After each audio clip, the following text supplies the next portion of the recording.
வாழ்க, குருவே துணை, குரு அடி போற்றி. நேயர்கள், ஜோதிட அன்பர்கள் அனைவருக்கும் அன்பான வணக்கங்கள். நான் உங்கள் வாழ்க வளமுடன் ஜோதிடர் ஸ்ரீ குரு சுந்தர வடிவேல். இப்போ பார்த்தீங்கன்னா 2025 செப்டம்பர் மாத பலாபலன்கள் ஒவ்வொரு ராசிக்கும் எப்படி இருக்கும், என்ன செய்யலாம், என்ன செய்யக்கூடாது, என்ன விதமான வழிபாடுகள் உகந்ததாக இருக்கும், நட்சத்திர பலன்கள் எப்படி இருக்குது அப்படிங்கிறதை பற்றி முழுமையாக நம்ம விரிவாக ஒவ்வொரு ராசிக்கும் நம்ம பார்க்க இருக்கிறோம். இந்த செப்டம்பர் மாதத்தோட நிறைய விஷயங்கள் நடக்க இருக்குது. அது என்ன அப்படின்னு பார்த்தீங்கன்னா, 4 கிரகங்களின் பெயர்ச்சி இருக்கக்கூடிய மாதம் அப்படின்னா அந்த செப்டம்பர் மாதம் தான். பார்த்தீங்கன்னா தொடர்ச்சியாக 13ஆம் தேதி செவ்வாய் பகவான் பயிற்சி ஆகிறார், செப்டம்பர் 13. செப்டம்பர் 14 அப்படிங்கிறது சுக்கிரன் பயிற்சி ஆகிறார். அடுத்து செப்டம்பர் 16 புதன் பகவான் பயிற்சி ஆகிறார். அடுத்து செப்டம்பர் 17 சூரியனும் பார்த்தீங்கன்னா அடுத்த ராசிக்கு பயணம் போகிறார். அப்போ இந்த காலகட்டத்தில் பல்வேறு விதமான மாற்றங்கள், கிரகத்தின் மாற்றம் எப்படி நடக்குது அப்படிங்கிறத பொறுத்து ஒவ்வொரு ராசிக்கும் பல்வேறு விதமான மாற்றங்களை, முன்னேற்றங்களையும் எதிர்பார்க்கக்கூடிய மாதமாக இந்த மாதம் அப்படிங்கிறது அமைஞ்சிருக்குது. எந்தெந்த ராசிக்கு எப்படி இருக்குது அப்படிங்கிறத விரிவாக தெளிவாக இப்போ நம்ம பார்க்கலாம். இப்போ உங்கள் ராசிக்கு எப்படி இருக்குது அப்படிங்கிறத பார்ப்போம்.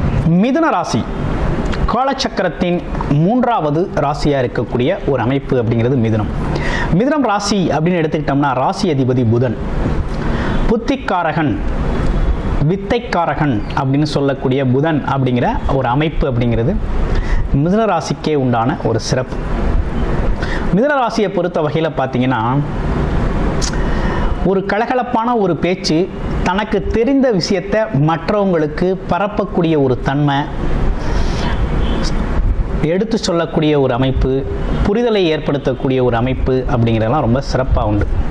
அதுலேயும் பார்த்தீங்கன்னா அறிவியல், ஆராய்ச்சி, அது மட்டும் இல்லை பல்வேறு விதமான படிப்பு சார்ந்த விஷயங்கள், தொழில்நுட்பம் சார்ந்த விஷயங்கள், அறிவியல் தொழில்நுட்பம், இப்போ அட்வான்ஸ்டாக வரக்கூடிய டெக்னாலஜி சம்மந்தப்பட்ட விஷயங்களை ரொம்ப சீக்கிரமாக தேடி தெரிஞ்சுக்கிறதுல ரொம்ப அதிக ஆர்வமும் அக்கறையும் காட்டக்கூடியவர்கள் நம்ம மிதுன ராசி அன்பர்கள்.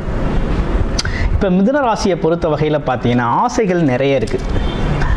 அதை செய்யணும், இதை செய்யணும், வீடு வாங்கணும், இடம் வாங்கணும், கார் வாங்கணும், ஆமாம் பெரிய லெவலில் தொழில் செய்யணும், ஒரு 500,000 பேருக்கு வேலை கொடுக்கணும், ஆமாம் பல்வேறு விதமான பிரான்ச்சஸ் ஓப்பன் பண்ணணும், நல்லபடியாக ஒரு வேலை அமையணும், அந்த பொசிஷன் நமக்கானதாக இருக்கணும் அப்படின்னு பல்வேறு விதமான விஷயங்களை கோட்டை கட்டக்கூடியவர்கள், அதுக்காக திட்டம் போடக்கூடியவர்களாகவும் இருக்குது.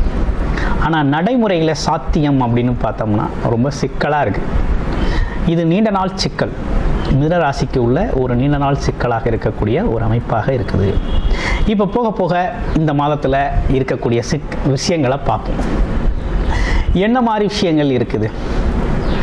ராசியிலே குரு பகவான் ரொம்ப அற்புதமாக அமர்ந்திருக்கக்கூடிய ஒரு நல்ல அமைப்பு. இப்போ கடந்த ஒரு 20 நாட்களாகவே பார்த்தீங்கன்னா கொஞ்சம் நமக்கு சரியில்லாத ஒரு அமைப்பை கொடுக்குது.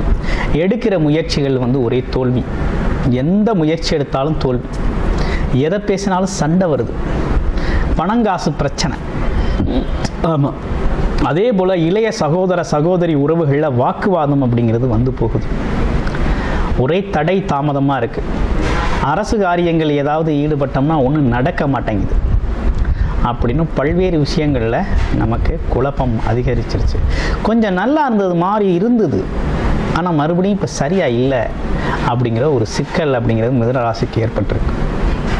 இதுக்கெல்லாம் காரணம் என்னென்னா, கேது பகவான் ஸ்தானபலம் பெற்றிருக்கக்கூடிய ஒரு அமைப்பு தான் இதுக்கு காரணமாக இருக்குது. அவர் கூட சேர்ந்த ராசிநாதன் புதன் உங்களுடைய அமைப்புக்கு உடையவர் இணைவு பெறுவதனால தடை தாமதங்களையும், பாம்பு கிரகம் அப்படிங்கிறதுனால பல்வேறு விதமான சிக்கல்களையும் இன்னல்களையும் இப்போ கொடுக்கக்கூடிய ஒரு காலகட்டமாக இருக்குது.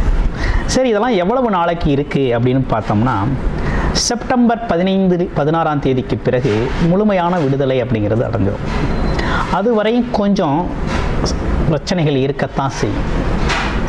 என்ன மாதிரி பிரச்சனைகள் இருக்கும்னா, கொஞ்சம் முயற்சிகள், இளைய சகோதர உறவுகள், வாங்கல் கொடுக்கல், பணம் வாங்கல் கொடுக்கல், மனஸ்தாபங்கள், அரசு சம்பந்தப்பட்ட விஷயத்தில் எடுத்த முயற்சிகளில் தடை, அப்பா உறவுகள் சம்பந்தப்பட்டவங்கள கொஞ்சம் வாக்குவாதம், இதெல்லாம் வந்து போகும்.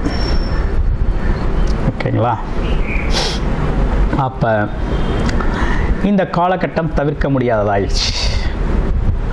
ஆனால் இருந்தாலும் பெரிய பிரச்சனைக்கு ஆட்படுமா, பெரிய சிக்கலை உருவாக்குமானா அப்படி கிடையாது. இது தற்காலிகமாக வந்து மன நெருக்கடியை கொடுக்கக்கூடிய ஒரு அமைப்பு, மனம் சார்ந்த தடுமாற்றத்தை தரக்கூடிய ஒரு அமைப்பை தவிர இது வந்து உங்களுக்கு நிரந்தரமாக இனி வந்து பிரச்சனைக்கு வேலை இல்லை. இப்போ வருகின்ற செப்டம்பர் மாதம் 16ஆம் தேதி புதன் பகவான் பெயர்ச்சி அடைகிறார். 4ஆம் இடம்னு சொல்லக்கூடிய உங்கள் ராசியிலிருந்து 4ஆம் இடம்னு சொல்லக்கூடிய ஒரு இடத்துல உங்களுடைய ராசிநாதன் உச்சம் பலம் பெறக்கூடிய ஒரு அமைப்பு.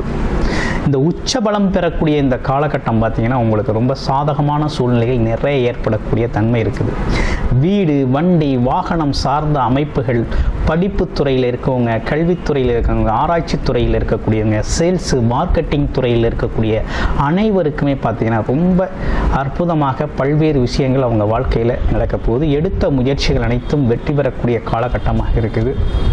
ஆமாம், இடம் சார்ந்த விஷயங்கள், அது மட்டும் இல்லாமல் பார்த்தீங்கன்னா பேப்பர் ஒர்க் அப்படின்னு சொல்லக்கூடிய பேப்பர் சார்ந்த பிரச்சனைகள் எல்லாமே சரியாகக்கூடிய ஒரு அமைப்பாக இருக்குது. படிப்பு குழந்தைகளுக்கு ரொம்ப அற்புதமாக இருக்கும், சூப்பராக இருக்கும். எதிர்பார்க்க முடியாத மாற்றத்தை, ஆமாம், திடீர்னு இப்படி ஒரு மாற்றத்தை நீங்கள் எதிர்பார்த்துருக்க மாட்டீங்க, அப்படி ஒரு மாற்றம் இருக்கும். அந்தளவுக்கு குழந்தைகள் நல்லா படிக்க ஆரம்பிச்சிருவாங்க அப்படிங்கிற நல்ல அமைப்பு அப்படிங்கிறது உருவாகிருக்கு. நிறைய பேர் காலி இடம் வாங்குவீங்க, ஃப்ளாட்டு வாங்குவீங்க, அதுக்காக திட்டமிடுவீங்க, அந்த மாதிரி விஷயங்கள்லாம் உண்டு. ஆமாம், இதில் என்னென்னு கேட்டிங்கன்னா, குரு பகவான் தன்னோட சொந்த வீட்டையே பார்க்கறதுனால அவர் உங்கள் ராசிக்கு பாதகாதிபதியாக இருந்தாலும் ராசியில் வந்து அமர்ந்திருக்கிறது குரு, ஒளி கிரகம் குரு பகவான். அதனால் நியாய தர்மங்களோடு நடந்துக்கக்கூடிய ஒரு அமைப்பு அப்படிங்கிறது உண்டு. அதனால் குரு அப்படிங்கிறவர் 7ஆம் இடம், அதாவது கணவன் மனைவி சார்ந்த விஷயங்களில் கொஞ்சம் விட்டு கொடுத்து போங்க. அதே நேரத்தில் இப்போ முன்னாடி இருந்த அளவுக்கு இப்போ பிரச்சனைகள் ஒன்றும் அந்தளவுக்கு இருக்காது. கொஞ்சம் மனம் சார்ந்த புரிதல்கள் கொஞ்சம் நிறையவே ஏற்பட்டிருக்கக்கூடிய ஒரு அமைப்பு அப்படிங்கிறது உருவாகிருக்கு. அது மட்டும் இல்லாமல் செப்டம்பர் 14ஆம் தேதி பார்த்தோம்னா சுக்கிர பகவான் அப்படிங்கிறவர் கடகராசியிலிருந்து சிம்ம ராசிக்கு பயிற்சி ஆகிறார். அப்போ 3ஆம் இடத்துக்கு பயிற்சி ஆகக்கூடிய ஒரு தன்மை இருக்குது. அப்போ சுக்கிரன் அப்படின்னு எடுத்துக்கிட்டோம் அப்படின்னாலே கொஞ்சம் சிக்கலை கொடுக்கக்கூடிய ஒரு தன்மை உண்டு. பணங்காசு விஷயத்தில் கொஞ்சம் கவனமாக இருங்க. அது மட்டும் இல்லாமல் பார்த்தீங்கன்னா வண்டி வாகன பயணங்கள் கொஞ்சம் கவனமாக இருங்க. அடுத்து பார்த்தீங்கன்னா ஆடம்பர தேவைக்காக எதையும் வாங்கி இந்த காலகட்டத்தில் வீண் விரயங்களை தவிர்த்துக்கங்க.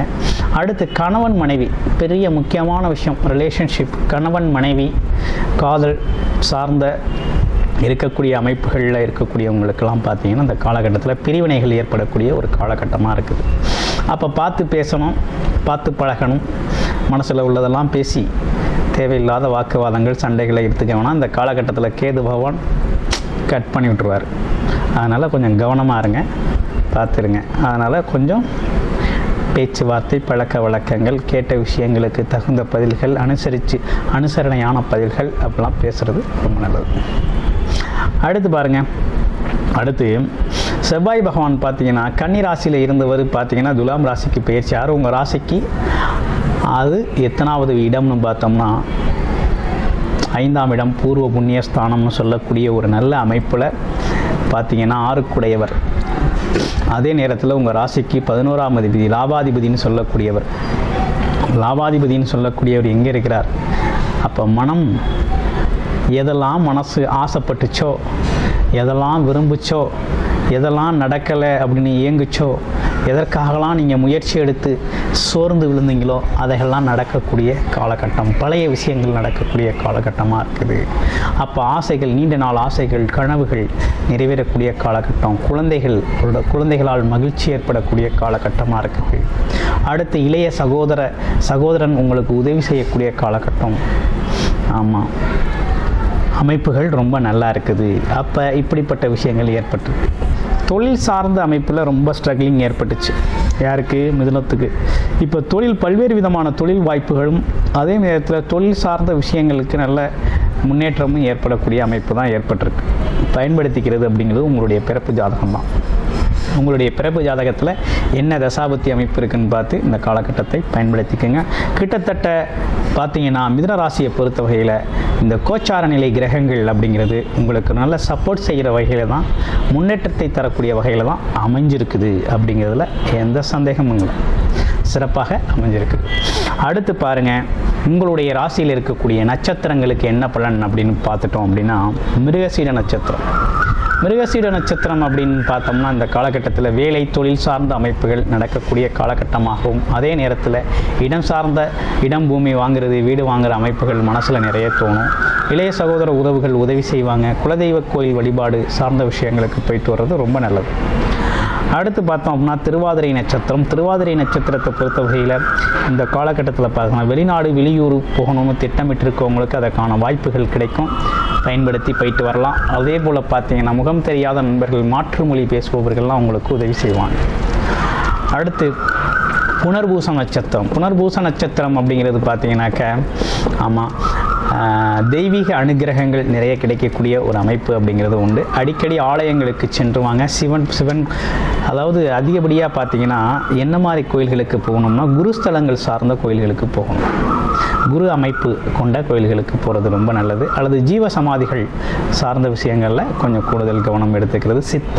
சித்தர் சம்பந்தப்பட்ட விஷயங்கள், இவங்களை வணங்குறது, இது சார்ந்த விஷயங்கள் நல்லது. 18 சித்தர்கள் இருக்காங்க இல்லையா, அது மாதிரி உங்களுடைய ராசி நட்சத்திரத்துக்கு எந்த சித்தர்னு பார்த்து அதை வணங்குறது அப்படிங்கிறது ரொம்ப நல்லது, ரொம்ப சிறப்பை தரும் வகையில் அமைஞ்சிருக்குது.